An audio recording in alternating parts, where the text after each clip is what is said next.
Actually, the budget framework paper for National Council Sports for financial year 2023, 2024, 2025 is high because government has ongoing commitments to undertake starting the next financial year in regard to capital development, where we are supposed to, one, redevelop Lugogo Sports Complex, which would cost about 208 million US dollars, which is around 790 billion Uganda shillings. Would undertake to build Hoima City Stadium, which is a new stadium the President has directed us to build in Hoima to address the AFCON needs. That's a capital development, which will take close to 38 billion Uganda shillings. We have to develop 11 training facilities in Kampala and in Hoima, which also will take around 110 billion. So when you look at that snapshot alone, it reflects that the capital development budget is around 1.4 trillion Uganda shillings.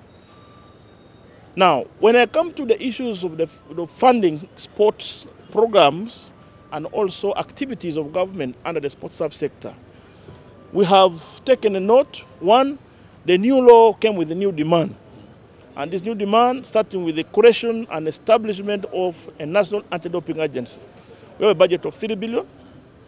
We have the reward and recognition scheme, where in the new law, government is supposed to reward athletes who excel in those international sports competitions, the Olympics, Paralympics, Commonwealth, African Games. In the law, we have to provide. Previously, this responsibility was done by the goodwill of the president.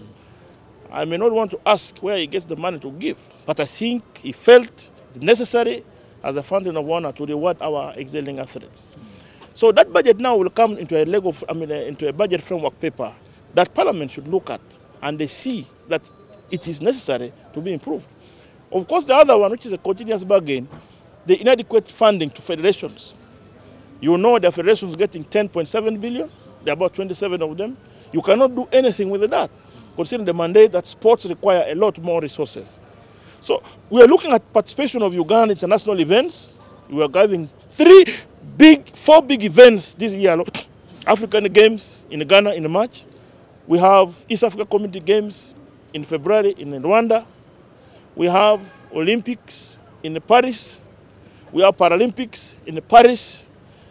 Before you consider qualification events and other issues that come with it, it is a very big demand. So our budget of council, as we talk now, is at 1.5 trillion in demand. The ceiling, outstanding ceiling, the ceiling in the midterm expenditure framework of government is 48.8 billion. So any additional resource we have bargained for will be much welcome to address the key issues of development of the sports in this country. We note that we don't want to be the same as a country. Uganda is positioned itself to be the best, not only in the region, but in Africa, and compete with the rest of the world. We have already world champions we have tested.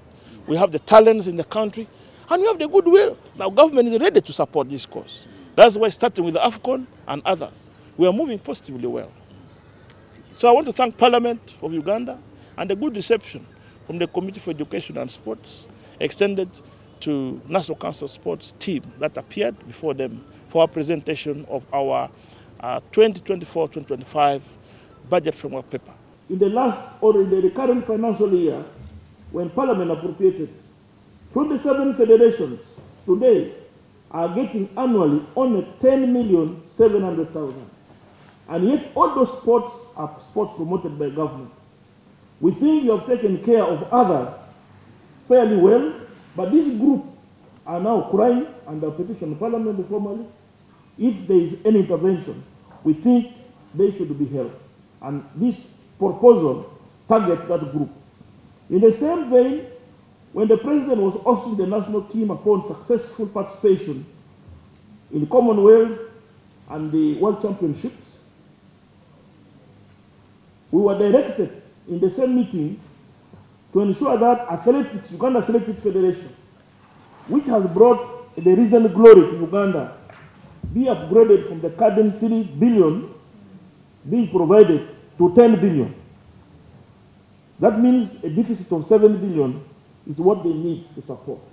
And we have also put it here, which details already provided here. Where in particular, we have posted 4 billion for major games. We have posted 500 million for representative clubs. Representative club chair, even to give clarity, if clubs like KCCA qualifies to represent Uganda in the Continental Championships, most times the federation and government doesn't support, and yet when they go there, they are representing Uganda, not KCCA. Now, in the wisdom of council and the ministry, we advise that we put a column for support. As of now, Chairman, we have a meager 500 million. We want to increase just 500 so that we are able to support such group. In all sports, development in Lugogo Sports Complex will require Lugogo Office Administration Block to be also relocated. And we have provided 360 million to caretake on a hire of facilities outside the complex because the entire complex will be vacated. The development of Lugogo further came with other demand to relocate the tennis courts and the cricket oval. We already moved ahead, and cricket oval will be relocated to Kiambogo University, who have already formally accepted the cooperation, and we are now in the planning processes for the transfers.